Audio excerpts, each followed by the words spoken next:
Hey everyone, I'm Julian DeVise with Coastal Planning and Engineering. I've given a couple of these talks the last month or so, so just here to provide another update on the duck project and also look ahead to the construction schedule for the other towns as well, specifically Kill Devil Hills.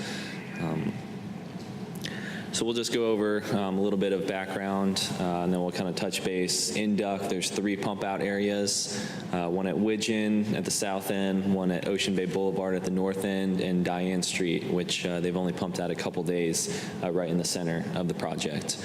And then again, we'll just touch on some equilibration of the profiles, what to expect afterward, and just open it up to questions from you all.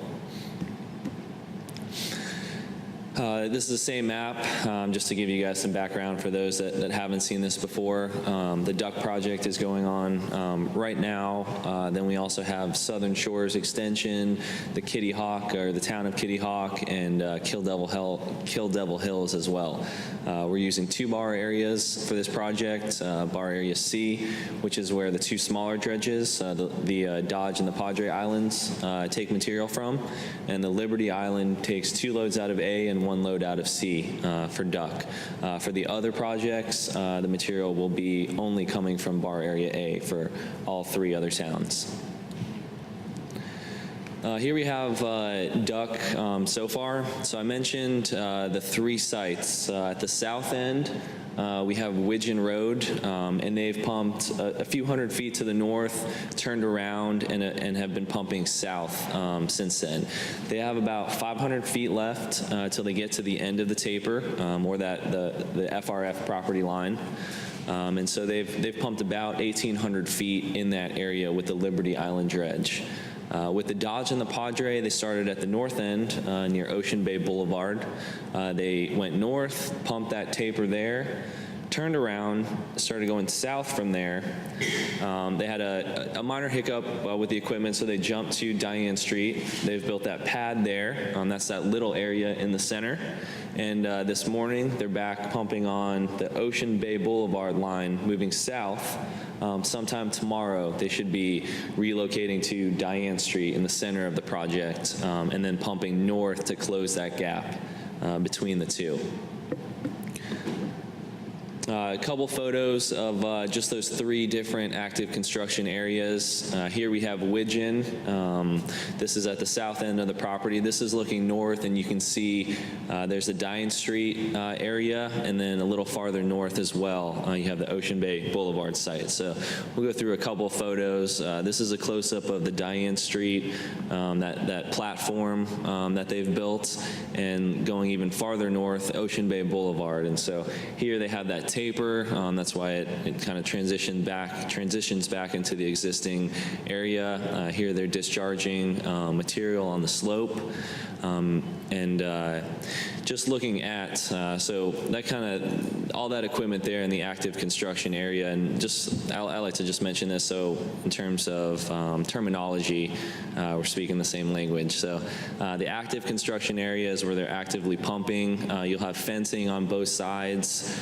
You'll have an outfall, which is where the material is coming out of. Also that area is referred to as the discharge area. And then you'll have your submerged pipeline or subline coming on shore.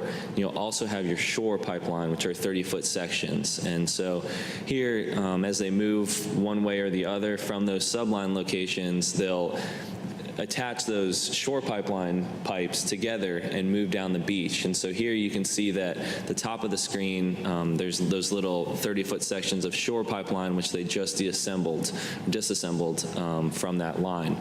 And on the bottom, that line is still being pumped out of. And so they'll break down or disassemble that shore pipeline, move that Y valve up, whereas before it was closer to that subline. They've gone ahead and moved that Y valve up, and at that time they move all their equipment with it, and that's how they progress down the beach. So looking at the 3 pump out areas, the first, Widgeon, this started with the Liberty Island on May 21st. This was the first site that started.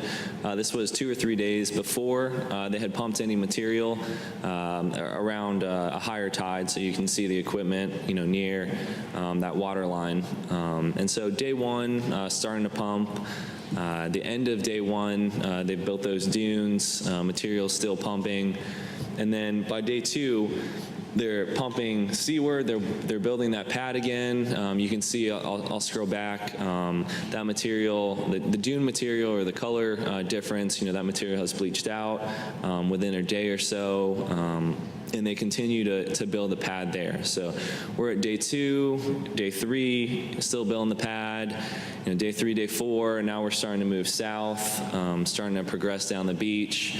Day 5, day 6, and now we're really starting to see some progression down the beach at the Widgeon subline location. So again, on day 7, just looking north now, that's that same site. And then we'll jump to 2 days ago, the 20th, looking from north of Widgeon south. And that's how the area looks now. So, and one more from yesterday with that same area there. So.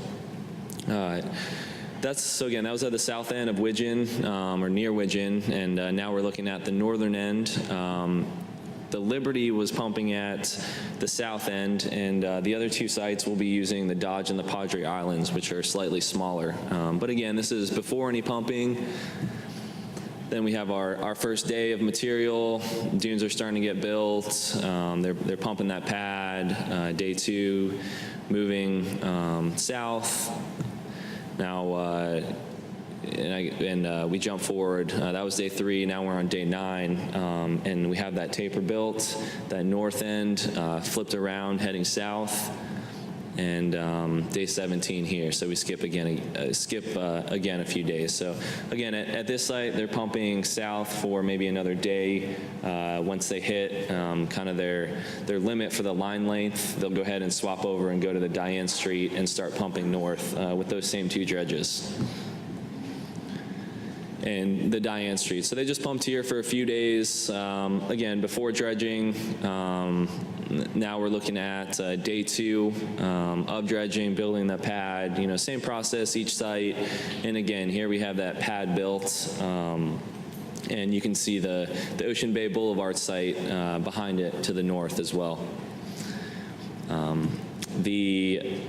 The equilibration of the profiles, so something we really just like to hammer home, but I've shown these slides quite a few times, so I'm sure for those that have been here before, you'll recognize them. But when we have the pre-project conditions and we go ahead and put that template on top of it, that template includes equilibration of the profile along with advanced fill. And so when we have a construction template, we provide this to the contractor, but knowing that 6 to 12 to 18 months, that material is going to equilibrate and fill the entire profile. And it's sort of like when you see an iceberg, you only see the tip, but there's just a lot more going on with that whole profile. And it's the same analogy here. In the dry beach, you see, what you're sitting on, what you're walking on, but there's the whole profile. Material moves constantly up and down. Every storm, this process happens. And so same thing here. You want to make sure to fill the entire profile. You also have your advanced fill that's there to put your erosion losses, your anticipated erosion that you expect. So that's in the design as well. And then, after a certain amount of years, you hit that design, that minimum design storm protection that you plan on maintaining, and then, maintenance, renourishment. So just looking at, this is a photo from 2 days ago, and even the equilibration, we expect the process to take 6 to 12 months for it to fully equilibrate, but it doesn't happen, at 6 months. Oh, it just happened last night. It happens gradually, slowly over time. And so just, with the weathering events that we've had, or the one between the 7th and the 9th of June. So we see a little bit of equilibration here. The profiles that they're still constructing at the top of the photo are slightly larger than those closer or on the lower part of the screen. So just something to keep in mind, something that we want to keep and make sure that, that it's part of the design, it's part of the process, knowing how beach profiles work and how they respond. And again, just a real life example, constructed templates, that was what was placed, and 6 months later, this is what we saw. So again, because you see, just because you're seeing above the water line that there's been material that's no longer there, it doesn't mean it's disappeared. That there's a healthy sandbar there, you have your wave dissipation. And so you're reducing those waves that impact your new beach as well. That's all I really had in terms of that. I'm just going to go back to the actual the bar area just to talk about the schedule a little bit. And so right now, Great Lakes is going to continue working south from the Liberty Island sites, or the Widgeon Road, where the Widgeon Road subline is. And they have about 500 feet left. And so by late this weekend, they'll have completed that southern end of the beach fill area. Of course, weather repair is dependent.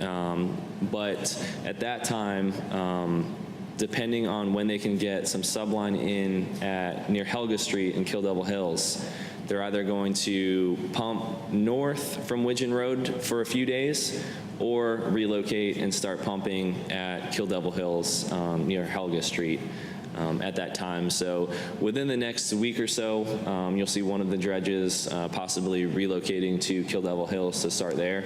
That'll leave the two dredges, the Padre and the Dodge, continuing here. And again, let me go back to this. And so the Dodge and the Padre will pick up at Diane Street and continue pumping north. They'll tie in that area with the northern section, and then they'll flip at Diane and start pumping south and tie into wherever the Liberty stopped pumping. And that will complete the project for Duck. And so schedule, hopefully, end of June, Duck should be wrapped up and the beach should be completed. So, just to touch on, I know the schedule changed a little bit in terms of going to Kill Devil Hills next. And so the main reason for that is while the two smaller dredges hadn't been anticipated to be on the site, they'll be around until early July. And so with the way the bar areas are laid out, you can see the Kill Devil Hills project is much closer to bar area A than Kitty Hawk Southern Shores. And so to maximize, because those dredges are smaller, to maximize their pumping ability, it's much more efficient to travel a smaller distance with a smaller dredge and to keep rotating those. And so to go from bar area A to the southern end of Kill Devil Hills was the maximum production that could be provided with those two smaller dredges. So that's the reason that next week Kill Devil Hills will be starting with the Liberty actually, but as soon as the Dodge and the Padre are done, they'll be heading to the south end of Kill Devil Hills. So. Yeah, that's all I really have. Just kind of wanted to touch on construction, but let's open it up to some questions. Yeah. Yes, sir. At what point does vegetation get replanted on the deck? Sure. Sandy, do you want to touch on that? As soon as the nourishment is done, we'll probably have sea oats put in within a few weeks, and then we'll come back in the fall with beach grass, probably fall, winter time.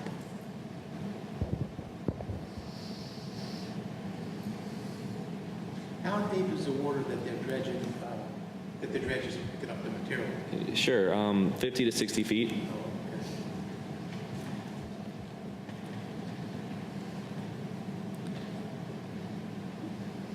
Do those pad areas stay in place, or do they get evened out with the rest of the shoreline? They'll even out a little bit. And so the way payment is that we do payment surveys every 100 feet.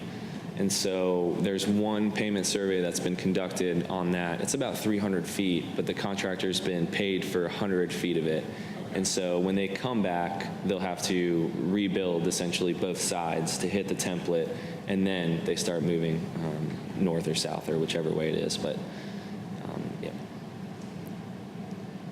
Yes, ma'am. As I recall from previous meetings, the work you area is like 1,500 feet, maybe? 750 to 1,000. 750 at night, and possibly during the day up to 1,000, but they try to minimize it as best as possible. All right, and have they been able to pretty much stick to that schedule? I'm thinking it was 4 or 5 days in a certain area, or is that right? I mean, I would say yes. And also what they've done a great job of doing is walking folks as best as possible when the actual discharge is immediately in front of your house. Just safety-wise, you know, there's not much they can do there. But as soon as they pass, they've been able to walk folks along the dune behind the active construction area, and they've done a great job of keeping not public access, but community access is open, you know, as best as possible, and also, like I said, walking folks when possible to the open areas. You're welcome.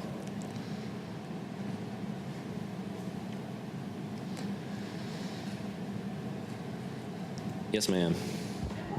You said something about maintenance. Is there follow-up maintenance once this project is complete? Yeah, so typically, or based on those background erosion losses, which is what we've seen historically here, it's anticipated that the maintenance would be about 5 years. Now, when you do a maintenance event, because you always want to provide a minimum storm damage protection level, the trigger is when you hit that minimum. It's not when the whole project is gone. And so theoretically, when you have a maintenance event, you're not putting nearly the same amount of sand as you did the first time, because that first time you need to build both your design, your minimum design that you want to maintain, and also that advanced fill and the equilibration ahead of that as well.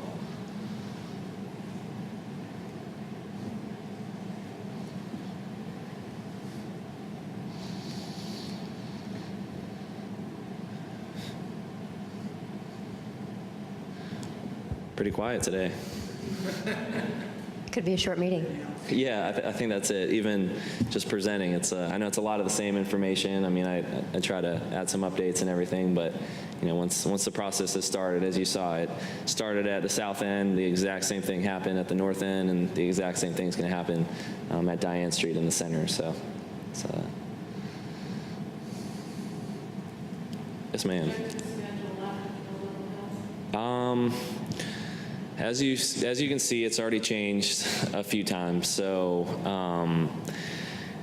outside of them starting in Kill Devil Hills near Helga Street and pumping to the north from there, there's not much more of an update we can provide at this time. Once they get into Kill Devil Hills, start seeing production rates, you know, and also exactly when, well, not only production rates down there, but how things are going up at Duck as well, you know, depending on when those other 2 dredges can make it down, that all has an effect on the schedule. So outside of starting at Helga Streets, moving north with the Liberty, and then starting at the southern end with the Dodge and the Padre, there's not much more, you know, we can provide in terms of scheduling updates at this time. But again, as soon as they are available, we'll make sure and pass them along.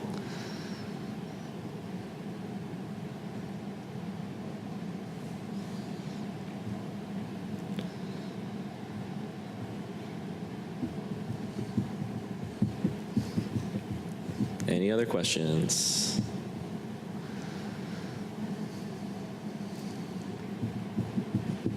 Any comments, questions you guys have, or? No? All right, well. I might just add one thing, that the Sure. planning board is going to be meeting tonight, and we That's will be right. talking about dune walkovers for anyone that's interested. It's a public meeting. Public is encouraged to come and attend. 6:30 p.m. right here. Great. Looking forward to it.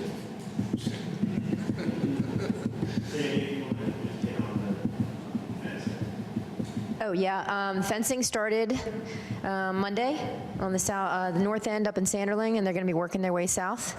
I'm hoping that they'll be able to just roll right through, depending on how quickly the Diane Street subline rolls. You know, if not, then they might jump from like Caffey's down to Widgeon and finish the south end, and then come back and do the middle section.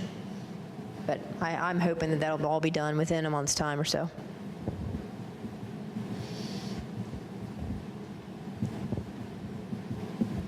How far south is the fencing going?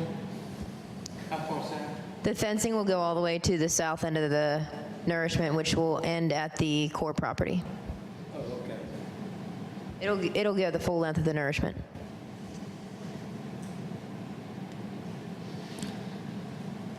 All right, well, yeah, thanks everyone for coming. I'll be around if you guys have any specific questions you'd like to ask. I know it's a lot of repeat stuff, but anytime there's schedule updates, I know Betsy and the town are great about putting them out there, and we'll continue to provide as much information as we can. So thank you all for attending.